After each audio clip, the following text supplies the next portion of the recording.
Bonjour à tous, j'espère que vous n'avez pas complètement vidé votre pharmacie, soit avec du Doliprane, soit avec de l'aspirine hier, parce qu'il va falloir que vous en gardiez un peu pour aujourd'hui. Alors, je rappelle ce que nous avons découvert d'une certaine manière avec Hegel, c'est l'idée que la conscience, le moi, si vous voulez, ne peut pas être perçue par elle-même. Alors ça, c'était déjà Hume.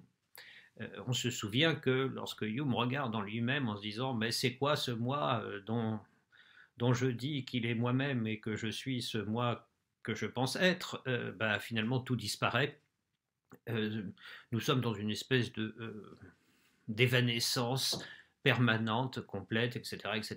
Et là, grâce à Hegel, nous pouvons penser que ce que nous sommes, c'est un rapport. La conscience, chez Hegel, et nous avons vu toutes les étapes au fur et à mesure, la conscience est un rapport, et c'est dans un rapport avec ce qui n'est pas la conscience que la conscience se construit. En clair, c'est avec ce qui n'est pas moi que moi je suis. Bien, ça c'est du Descartes revu et corrigé. Alors aujourd'hui, nous allons aborder, et jusqu'à la fin de cette semaine, nous allons aborder ce qu'on appelle la phénoménologie, qui est une école philosophique qui a commencé à la charnière 19e, 20e, et qui a irrigué tout le XXe siècle, en tout cas tout le XXe siècle français, allemand, une toute petite partie du XXe siècle anglo-saxon. Alors, cette école philosophique commence avec un certain Husserl, H-U-2-S-E-R-L, dont vous ne trouverez pas de texte dans vos manuels pour une raison simple, c'est qu'ils sont à peu près incompréhensibles. Voilà. Alors, vous me direz, ça va être un peu compliqué aujourd'hui. C'est pour ça que je vous disais que j'espère que vous avez un peu gardé un peu de Doliprane ou un peu d'aspirine. Alors, je vous conseille un mixte des deux.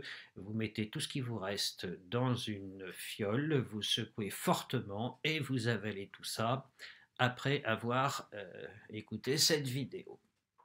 Voilà, donc Husserl, quel est le problème? Eh bien, Husserl va reprendre d'une certaine manière Descartes. On peut dire que la majeure partie du travail d'Husserl, ce sera un commentaire de quoi? Du cogito. Alors, justement, pas du je suis, mais du je pense. Est-ce à dire que Husserl va nous ramener à ce paradigme un peu carcéral, on va dire, de l'être humain réduit à un être qui connaît? Ben absolument pas. Pourquoi? Parce que le point de départ d'Husserl, et ça c'est fondamental, le point de départ d'Husserl, c'est il y a un monde. Oui, ça paraît un peu bête comme ça, mais il y a un monde.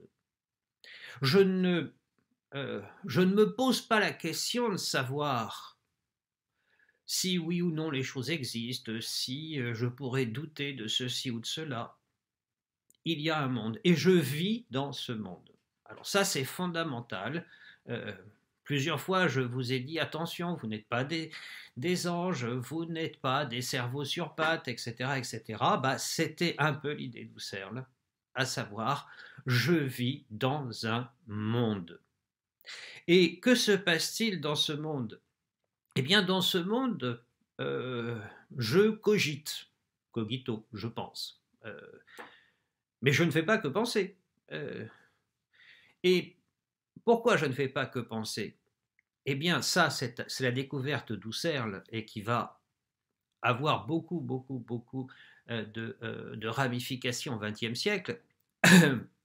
c'est que lorsque je dis je pense, en fait, je ne dis pas je pense. En fait, je ne me réduis pas à la pensée. Et là, Husserl va citer, alors plusieurs fois, va revenir sur ce que je vous avais fait remarquer chez Descartes, à savoir que lorsque Descartes parle de la pensée, il parle certes des attitudes de connaissance pure et dure, on va dire, la raison, mais il va parler aussi de l'amour, mais il va parler aussi de l'imagination, mais il va parler aussi de la volonté.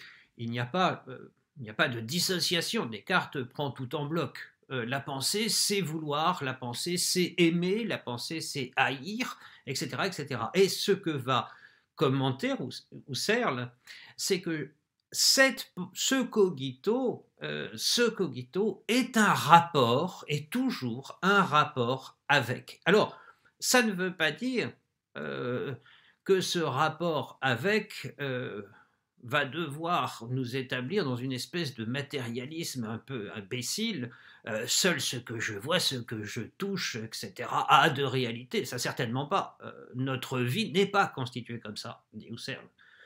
L'existence de notre conscience, de ce moi que nous sommes peut-être, l'existence de ce moi n'est pas constituée en réalité par cette espèce de rapport un peu stupide, bené, avec ce que je vois, ce que je touche. Je vous ai déjà fait remarquer que la phrase moi je ne crois que ce que je vois est d'une stupidité atterrante parce que ce que je vois c'est précisément pas ce que je crois et ce que je crois si je le crois c'est pas ce que je vois. Bien.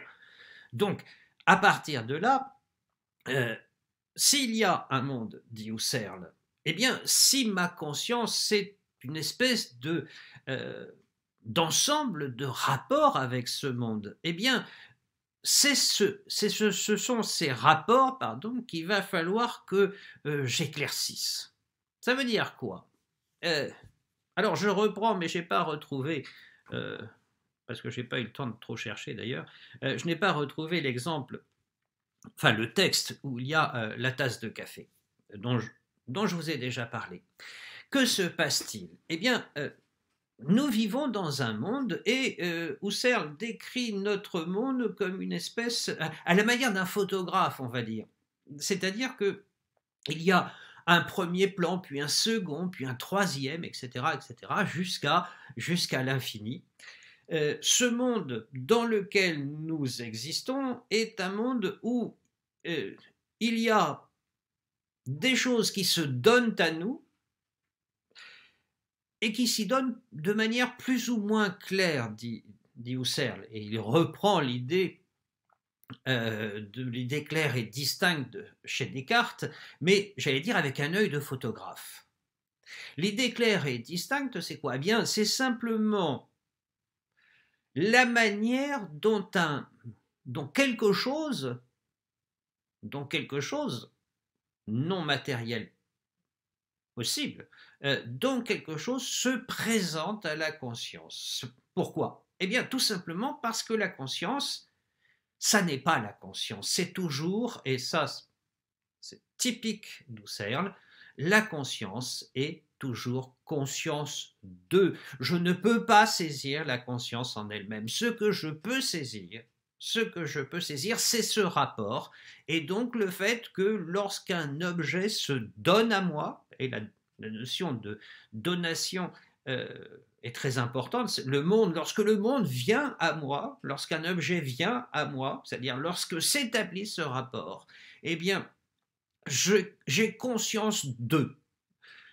Ça veut dire que je vais avoir conscience d'aimer. Je vais avoir conscience de vouloir. Je vais avoir conscience d'imaginer. Je vais aussi avoir conscience d'une expérience physique. Je vais aussi avoir conscience, et ça c'est un exemple d'Husserl, de traiter de mathématiques et d'arithmétique plus particulièrement. Mais vous voyez que lorsque vous faites un DM, puisqu'en ce moment les DS c'est un peu compliqué, n'est-ce pas? Lorsque vous faites un devoir à la maison en mathématiques, que se passe-t-il? Eh bien, il se passe que le premier plan, et là j'interprète votre travail avec Husserl, le premier plan c'est quoi? Ben, c'est ce monde mathématique dans lequel vous essayez d'y voir un peu clair, mais seulement ce monde mathématique, et vous en faites l'expérience un peu douloureuse en ce moment parce que euh, le phénomène de concentration est difficile. Eh bien, ce monde mathématique, finalement, vient à l'avant-plan, mais d'un monde plus large, qui est peut-être le monde de votre chambre, de votre bureau. Mais ce second plan, duquel vous avez beaucoup de mal à extraire le premier pour essayer de réduire ce champ, ce monde mathématique à lui-même, globalement, ça s'appellerait la concentration. Eh bien, dans ce second plan qui est votre chambre, votre bureau, votre ordinateur, je ne sais quoi, il y a encore un troisième plan, c'est le fait que ça va peut-être être l'heure de déjeuner. Et là, est-ce que vous allez pouvoir finir le problème avant ou est-ce qu'il va falloir reporter la solution après le déjeuner, etc., etc. Vous voyez que si je prends avec Husserl cette espèce de regard photographique, eh bien, je vais être amené à distinguer des espèces de strates du monde.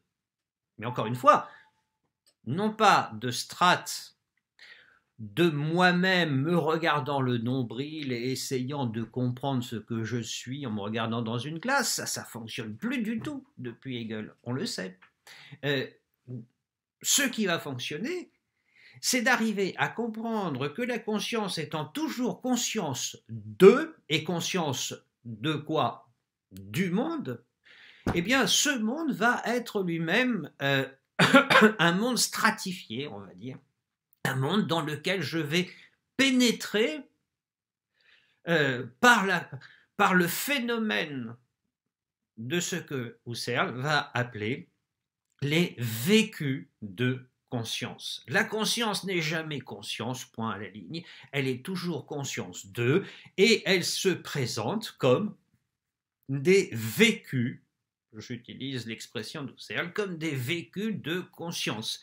Je fais des maths, j'ai donc un vécu de conscience qu'on va dire mathématique, mais ce vécu de conscience, il est troublé, il est aussi un vécu de conscience de mon bureau, il est aussi un vécu de conscience, je fais des maths, il est 11h30, un vécu de conscience de mon ventre qui gargouille, parce que ça fait quand même un certain temps que je n'ai pas que j'ai déjeuné, donc voilà, mais tout ça, vous voyez, c'est ça notre vie.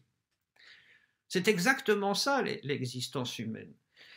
C'est-à-dire cette espèce de réalité mêlée de notre conscience, qui est toujours conscience d'eux, qui est toujours un rapport avec un monde, et ce monde, ma foi, c'est un monde qui est diapré, qui est d'une richesse extraordinaire, parce que tout se présente à nous, tout se donne à nous, alors, de manière plus ou moins nette, de manière plus ou moins claire à chaque fois, mais c'est toujours un monde qui est, je rappelle le point de départ, je n'ai pas à constituer, à essayer de comprendre si oui ou non il peut y avoir un monde, si non, ce monde est, et je suis dedans, et je suis dedans, et je suis dedans justement parce que je vais habiter ce monde par, alors, autre concept d'Husserl, par l'intentionnalité. Alors,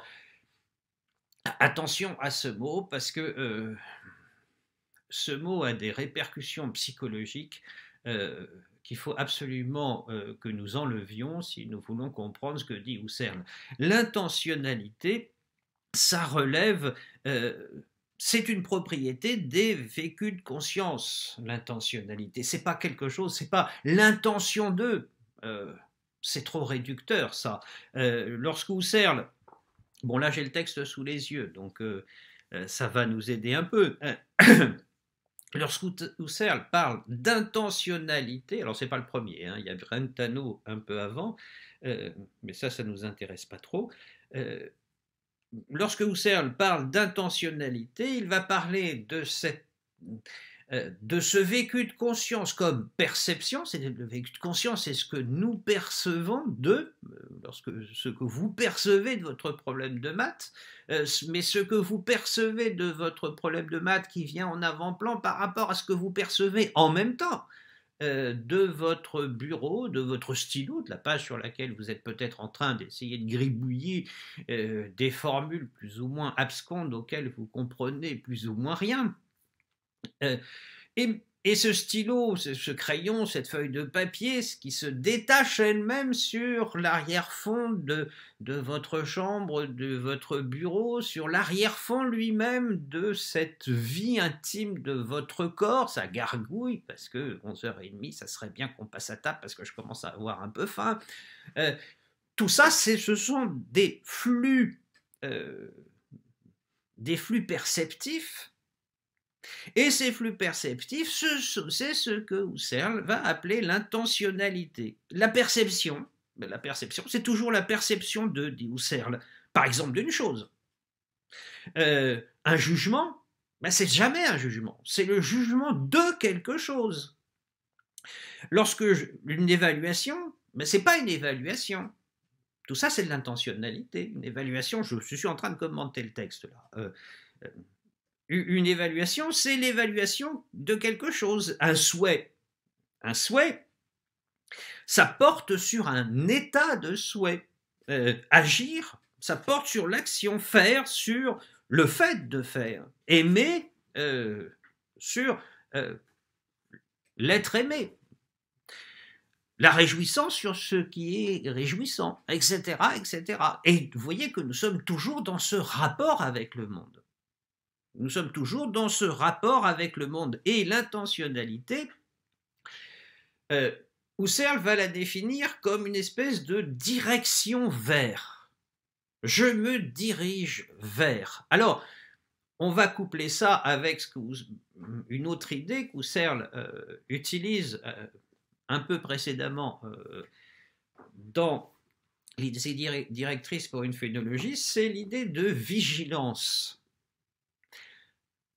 Vous êtes en train de faire des maths. Bon, ça tombe mal parce que vous êtes aussi en train d'écouter et de regarder cette vidéo, ce qui fait que tout se court-circuite en même temps. Bon, si vous faites des maths, vous pouvez peut-être écouter de la musique en même temps. Encore un court-circuit. Je vous déconseille fortement de faire votre exercice de maths en regardant cette vidéo, parce qu'alors là, le court-circuit va être assez violent. Mais je prends l'exemple extrême de ce que vous ne devez pas faire.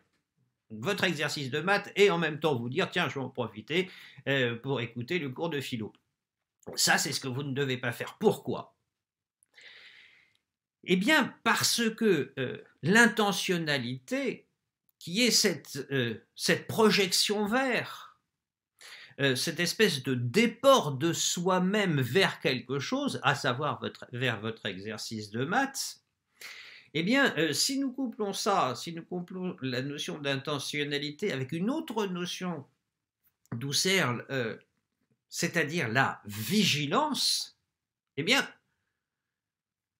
il y a de fortes chances que vous ne réussissiez pas à faire votre exercice de maths, ça paraît évident, mais il y a aussi de fortes chances pour que vous ne réussissiez pas à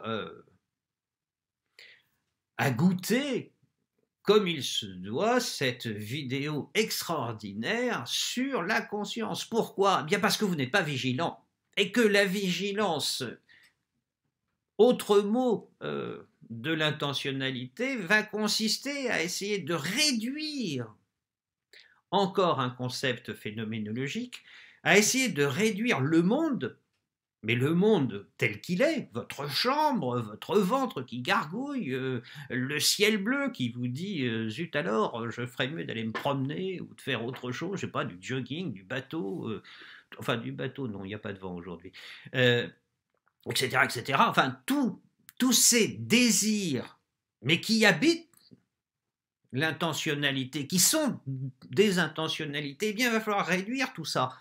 Il va falloir réduire tout ce monde vaste, infini, dans lequel vous vivez maintenant. Il va falloir le réduire à être ce monde, certes exaltant, mais un peu insatisfaisant de votre problème de maths actuel. Vous voyez, donc, vous imaginez la réduction qu'il faut faire. Eh bien, c'est ça la vigilance. La vigilance, c'est ce rapport particulier que la conscience que nous avons lorsque nous nous projetons, lorsque nous nous dirigeons vers une certaine région du monde qui est extrêmement particulière. En ce moment, la région du monde dans laquelle vous devez vous projeter, donc dans laquelle vous devez, en vue de laquelle vous devez être vigilant, c'est votre exercice de maths. Ou bien c'est cette vidéo. Alors je vous conseille plutôt cette vidéo qui va vous permettre de mieux réaliser votre exercice de maths par la suite. Bon, ça, c'est un avis tout à fait personnel. Si vous êtes vigilant sur cette vidéo, alors le monde, le vaste monde, on va dire, eh bien le vaste monde va pouvoir être concentré dans cette vidéo. Et finalement, cette vidéo va être maintenant une espèce de centre du monde, à partir duquel, de ce centre à partir duquel le monde va se réorganiser, on va dire. C'est-à-dire que oui, vous allez, grâce au phénomène exaltant de la conscience chez Husserl, vous allez pouvoir passer à l'arrière-plan les gargouillis de votre ventre. Vous allez pouvoir faire jouer ce phénomène photographique pour amener à l'avant-plan, ça c'est la vigilance, c'est l'intentionnalité, amener à l'avant-plan cette vidéo, et l'exercice de maths va passer au second plan pour l'instant.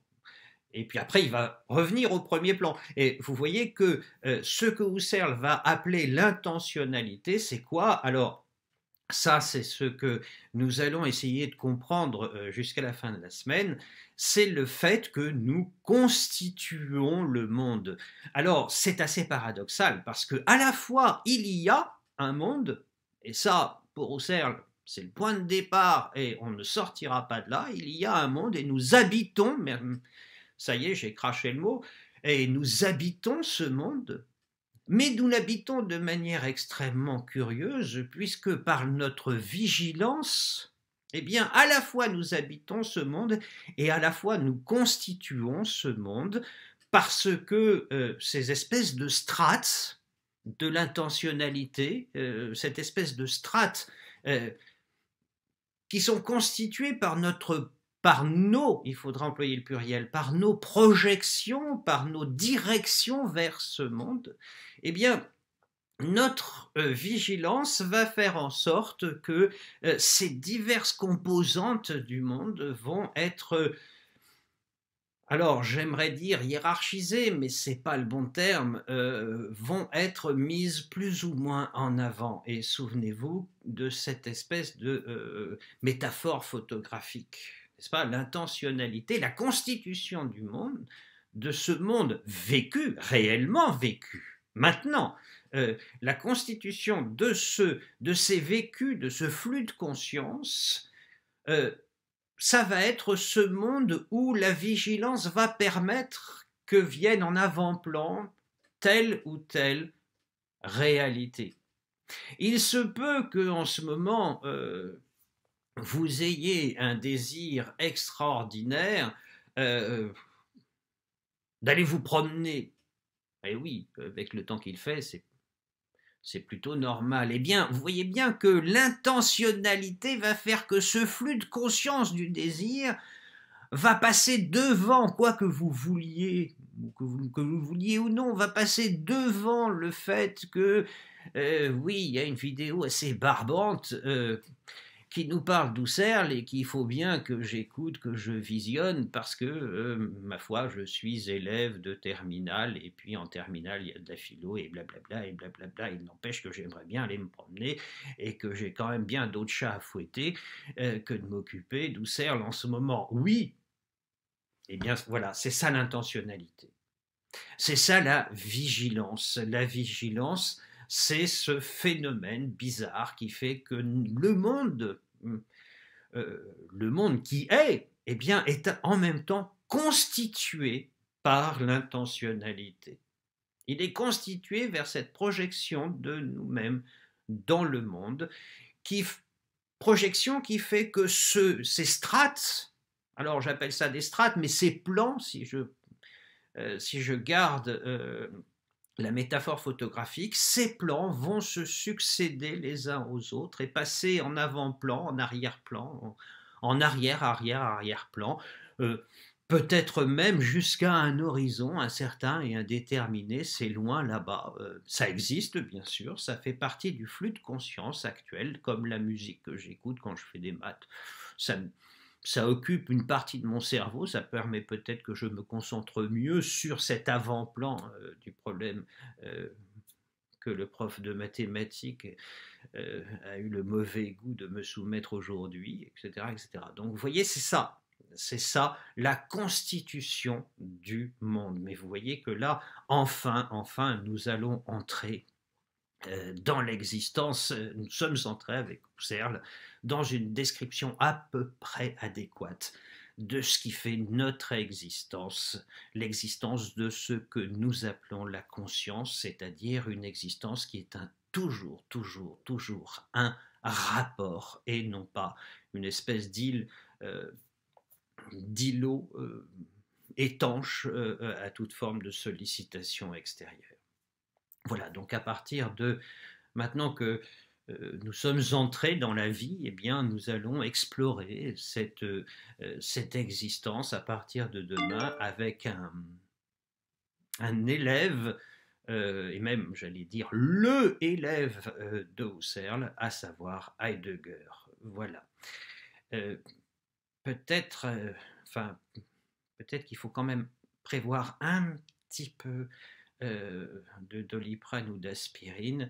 Si vous n'en avez plus, c'est peut-être prudent d'aller dans la pharmacie la plus proche pour vous en procurer.